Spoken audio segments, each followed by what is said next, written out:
So this morning I was asked, Megan, have you had a busy morning? And I answered truthfully, as I always do, no. I had a slow, kind start. And my day is going to be filled with beauty. I am booking B&Bs. I am supporting my clients in my DMs.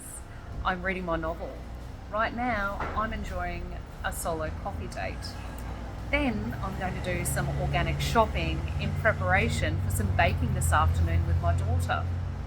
And then I'll be in a great position later tonight to jump on a call, a Reset Refocus call with one of my valued clients. This is what my life looks like. It may trigger you.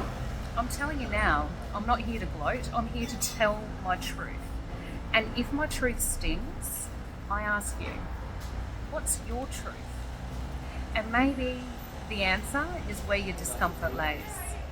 If you're a corporate professional who's ready to leave the hustle and bustle, to leave the grind, the hard work, the long hours, reach me through a DM and we can have a chat about how you can look at a lighter, brighter life as a thriving business owner in consulting and coaching.